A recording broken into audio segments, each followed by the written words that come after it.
Twelfth class की physics के numerical या अभ्यास के क्वेश्चन में आज हम कंप्लीट करेंगे क्वेश्चन नंबर 18 को। क्वेश्चन नंबर 18 को समझिए बिल्कुल आराम से, थोड़ा सा समझना पड़ेगा, फिर हम यहां पर इसको हल करते हैं। हमारे पास क्वेश्चन नंबर 18 जो है उसमें यह दे रखा है कि एक 10 सेंटीमीटर भुजा का वर्ग है। 10 सेंटीमीटर भुजा का एक वर्ग है। मान लीजिए हमारे पास ये वर्गाकार आकृति है, सपोज कीजिए। अभी हम इसको दोबारा से रिपीट करेंगे क्योंकि क्वेश्चन में कुछ अलग दे रखा है।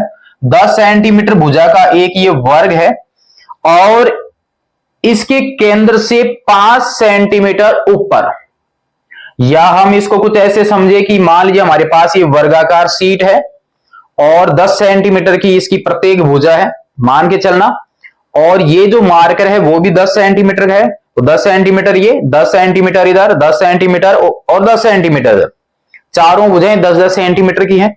अब इसमें ये बोला है कि इसके केंद्र से 5 सेंटीमीटर ऊपर, यानी आधे मार्कर की बात करें तो आधा मार्कर जब हम ले इसके सेंटर से, उस बिंदु पर एक 10 माइक्रो कूलम का आवेश स्थित है।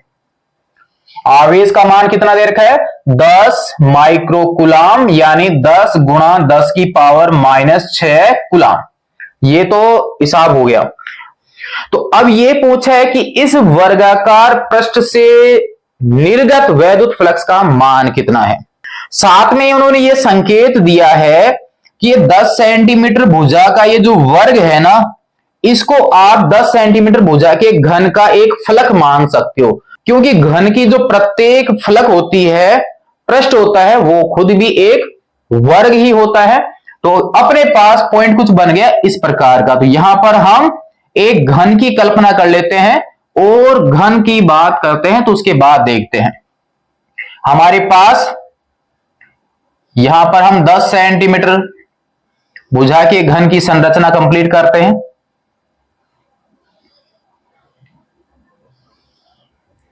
ये अपने पास में हो गया एक घन, यानी यहां पर 10 सेंटीमीटर, ये 10 सेंटीमीटर और ये वाली जो ऊंचाई है वो भी 10 सेंटीमीटर, क्योंकि किसी भी घन की प्रत्येक फलक जो है वो एक वर्ग ही होती है।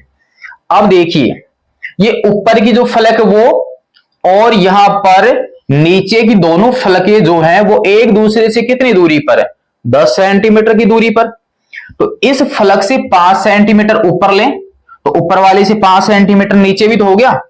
ये लेफ्ट राइट में जो फलक है वो भी एक दूसरे से 10 सेंटीमीटर पर है। इसका मतलब ये 5 सेंटीमीटर अगर मैं इधर की ओर लेता हूं, 5 सेंटीमीटर इधर लेता हूं, तो क्या कहने का मतलब ये नहीं निकल रहा कि यहां वो जो आवेश रखा हुआ है 10 सेंटीमीटर का, जो बोला है कि एक फलक से 5 सेंटीमीटर ऊपर, तो 5 सेंटीमीटर ऊपर, ऊपर वाले से नीचे, लेफ्ट वाले से आप इधर होगा, इधर से इधर होगा।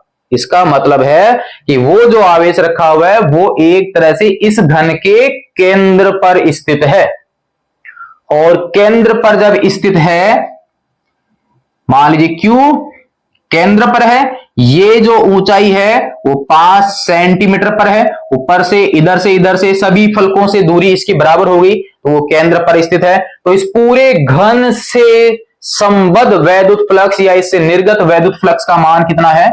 फाई है। पूरे से फाई, तो गाउस के नियम के हिसाब से फाई बराबर कितना होगा? तो यहां से फाई बराबर हो जाएगा Q बटा एप्सिलॉन नॉट।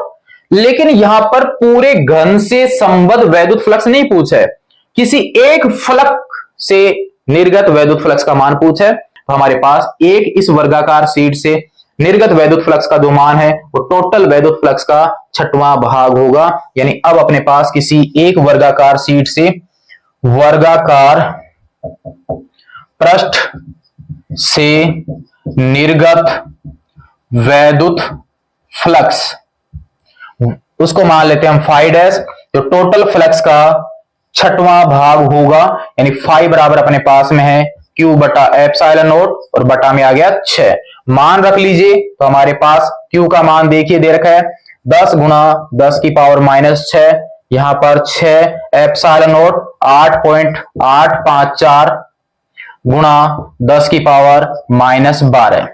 फाई डैश बराबर, हल कर लीजिए, आपके पास ऊपर बच जाता है 10 की पावर -5, 10 की पावर -12 है, तो ऊपर तो आपके पास में बच गया 10 की पावर 7, क्योंकि -12 ऊपर जाएगा प्लस का हो जाएगा, माइनस के 5 है, और नीचे आपके पास संख्या बच गई 6 गुणा 8.854, दोनों को गुणा कीजिए, 10 की पावर 7 है, उसमें भाग दे लीजिए। भाग देने के लिए आपको जीरो जो है उनको आप हटा सकते हो, जो भी मान आपको मिले उसको आप कंप्लीट कर लीजिए, हल कर लीजिए आप इसको और आंसर कंप्लीट कीजिए।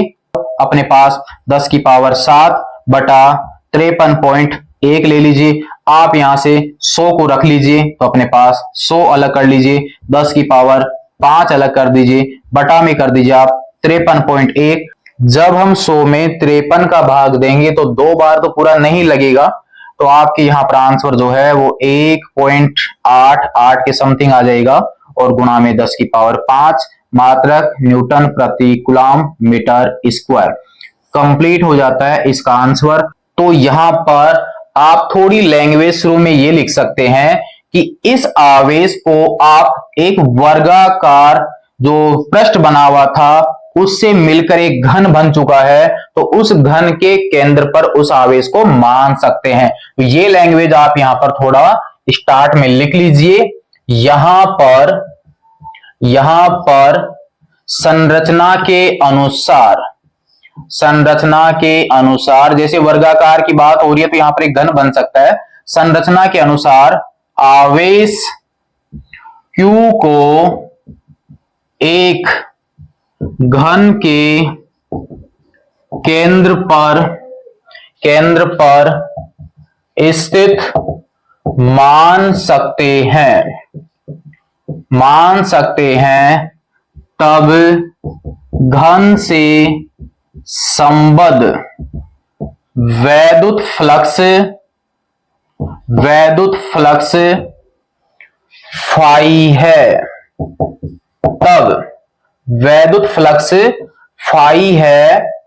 तब वर्गाकार पृष्ठ से निर्गत वैद्युत फ्लक्स का मान। इस प्रकार से आप इसको कंप्लीट कर सकते हैं। यहां पर जितने भी भाग हैं उनको आप नीचे की ओर कंप्लीट कीजिए, नोट कर लीजिए क्वेश्चन नंबर 18 को।